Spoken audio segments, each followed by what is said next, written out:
नमस्कार, मैं रंजीत झा। बीबीसी ने मोदी जी पर डॉक्यूमेंट्री बनाई। आनन फानन में मोदी सरकार ने उस डॉक्यूमेंट्री को बैन कराया। मामला सुप्रीम कोर्ट पहुंचा। सुप्रीम कोर्ट ने केंद्र को नोटिस जारी किया। फिर सुनवाई हुई। सुप्रीम कोर्ट ने डॉक्यूमेंट्री बैन करने वाली याचिका को ही खारिज कर दिया। उसके बाद आनन फानन में मोदी सरकार ने यह तय किया कि बीबीसी के मुंबई और दिल्ली स्थित दफ्तर पर इनकम टैक्स की रेड पड़े। इनकम टैक्स ने रेड किया और रेड को सर्वे का नाम दिया गया। दुनिया भर की पत्र पत्रिकाओं ने इसकी आलोचना की। समाचार एजेंसियों ने, समाचार पत्रों ने मोदी सरकार के इनकम टैक्स के इस फैसले की कड़ी आलोचना की। फ्रीडम ऑफ प्रेस की चर्चा आ गई कि भारत में फ्रीडम ऑफ प्रेस की स्थिति कितनी खराब है। भारत का रैंकिंग लगातार गिरता जा रहा है। आखिर क्या कारण है? प्रेस तो गोदी भक्त बना हुआ है, लेकिन जो बचे खुचे रियल क्रिटिसिज्म करने वाले लोग हैं, उनको मुंह बंद कराने के लिए जांच एजेंसियों का सहारा यह मोदी सरकार लेती है। अब जरा सोचिए, यहां से मैं 2-3 खबरें आपको बताने जा रहा हूं। एक खबर का कनेक्शन इस बात को लेकर है कि बीबीसी ने जब डॉक्यूमेंट्री मोदी जी पर बनाई तो मोदी जी को इतना बुरा लगा, लेकिन अब अमेरिकी फाइनेंशियल न्यूज मैगजीन ब्लूमबर्ग ने भी एक ऐसी तस्वीर उनके मित्र की छाप दी है। उसके बाद तो तय मानिए कि इनकम टैक्स की अगली रेड ब्लूमबर्ग के मुंबई स्थित दफ्तर पर पड़ सकती है। दरअसल ब्लूमबर्ग ने गौतम अडानी की एक ऐसी तस्वीर अपने कवर पेज पर छापी है जिसे देखने के बाद मित्रों को बहुत गुस्सा आएगा। अब वो मित्र अमित शाह हो या फिर प्रधानमंत्री नरेंद्र मोदी हो या गौतम अडानी, उन्हें मोदी जी का मित्र कहा जाता है। सबको गुस्सा आने वाला है। आखिर इस तस्वीर में ऐसा क्या है, आप जरूर देखना चाह रहे होंगे तो अपने स्क्रीन पर जरा देखिए। यह ब्लूमबर्ग बिजनेस वीक का कवर फोटो है और कवर पेज पर गौतम अडानी की तस्वीर है। इसमें गौतम अडानी के नाक पर व्हाइट ब्लैक स्पॉट पर कुछ लिखा हुआ है। इसे भी जरा ध्यान से देखिए। गौतम अडानी कैसे शोहरत की बुलंदियों पर चढ़ते गए, सफलता की सीढ़ियां जो है इस्तेमाल करते चले गए, जिसमें उन्हें राजनीतिक सत्ता और जुडिशरी सबका साथ मिल गया। क्योंकि एक के बाद एक जो खुलासे हो रहे हैं उसमें तो साफ पता चलता है कि कैसे पूर्व जस्टिस अरुण मिश्रा ने अडानी के साथ केस लड़े और साथों में अडानी को फायदा पहुंचाया। सरकार ने जहां जहां अडानी का साथ दिया, तमाम कॉन्ट्रैक्ट अडानी को मिले, वहां भी अडानी सफलता की सीढ़ी चढ़ते चले गए। अब जरा ब्लूमबर्ग बिजनेस वीक की यह कवर फोटो देखिए। इसमें लिखा हुआ है, अडानी की तस्वीर को कवर पेज पर लगाकर, meet Asia's richest man, how a short cost Gautam Adani $100 billion. यह कवर फोटो है। इस तस्वीर को देखने के बाद हो सकता है कई लोग दुखी हो जाएंगे कि भैया अडानी के साथ ये क्या हो गया। इसी मैगजीन के कवर फोटो को शेयर करते हुए प्रशांत टंडन ने लिखा है, इनकम टैक्स डिपार्टमेंट को ब्लूमबर्ग मैगजीन का यह कवर भी पसंद नहीं आया होगा। जाहिर तौर पर बीबीसी की डॉक्यूमेंट्री पसंद नहीं आई तो इनकम टैक्स का रेड हो गया और अब ब्लूमबर्ग ने इस तरीके की तस्वीर उनके मित्र की छाप दी है तो जाहिर तौर पर वहां भी हो सकता है रेड पड़े, तो उन्हें भी तैयार रहना पड़ेगा। वैसे भी जब हमारे देश में तमाम मीडिया गोदी मीडिया बन चुकी है, जिसे मोदी भजन गाने को कह दिया गया है और उन्हें 6500 करोड़ रुपए मोदी सरकार विज्ञापन के रूप में देकर शांत कराती, वैसे समय में जो लोग मोदी सत्ता के आगे नतमस्तक नहीं होते, ऐसे तमाम मीडिया पर जांच एजेंसियों का साया पड़ता रहा है। कैसे पड़ता रहा है, कुछ नाम हम आपको गिना रहे हैं। अभिनव पांडे ने शेयर किया है कि the Quint, Dainik Bhaskar, news laundry, news click, the wire, Bharat समाचार, बीबीसी से पहले इन सब पर भी जांच एजेंसियों ने रेड किया था। नाम सर्वे का दिया जाता है। उन्होंने पूछा, बीबीसी से पहले इन सब पर भी छापा या सर्वे हो चुका है, मगर मिला क्या? क्या किसी पर आरोप सिद्ध हुए? क्या किसी को सजा हुई? अगर नहीं तो इस तरह की कार्रवाइयों का मकसद क्या होता है, जरा बताएं। और फिर बीबीसी को निशाने पर लिया गया। इसमें तो साफ तौर पर खुन्नस दिखाई पड़ती है। तो जरा अब गौतम अडानी वाली बातों को जो मैंने लिंक किया है उसे भी जोड़िए। क्या वो भी इसी का हिस्सा बनने वाला है? क्या अमेरिका भी अब इस मामले में आवाज उठाकर यह कहेगा, भारत सरकार हमारे ब्लूमबर्ग को क्यों परेशान कर रही है?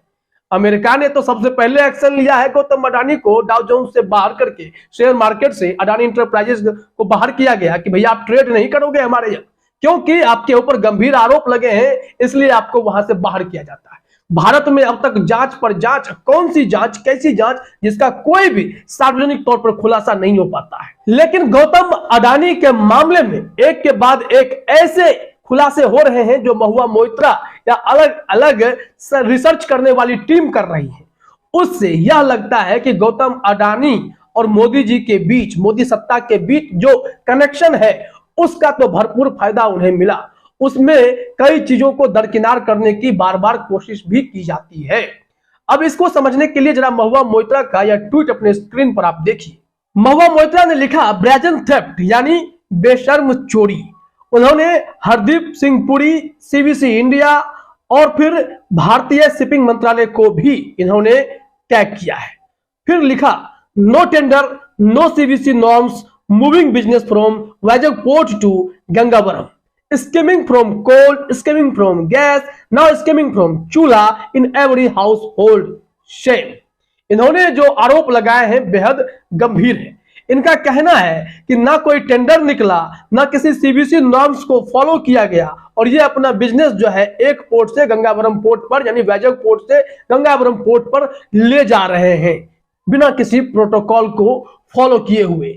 ये कोयले में भी गड़बड़ी कर रहे हैं, इन्होंने अपने शेयर मार्केट में गड़बड़ियां कर रखी हैं, इन्होंने अपने गैस बिजनेस में गड़बड़ी कर रखी है और इसी को शेयर करते हुए कहा है कि अब क्या प्रत्येक हाउस होल्ड में, घरों में जो रसोई गैस है, जो चूल्हा जल रहा है, क्या वहां भी डाका डालने का प्लानिंग ये गौतम अडानी साहब कर रहे हैं? इस पर कोई ध्यान तो दे। उन्होंने जो स्क्रीनशॉट शेयर किया है वो infra.com का है। इसमें लिखा हुआ है, Adani ports to build LPG handling facility at Gangavaram port backed by take or pay deal with Indian oil corporation. इस हेडलाइन का मतलब पहले समझ लीजिए। इसमें साफ लिखा गया है, Adani ports Indian oil corporation के साथ टेक या पे डील द्वारा समर्थित गंगावरम पोर्ट पर एलपीजी हैंडलिंग सुविधा का निर्माण करेगी।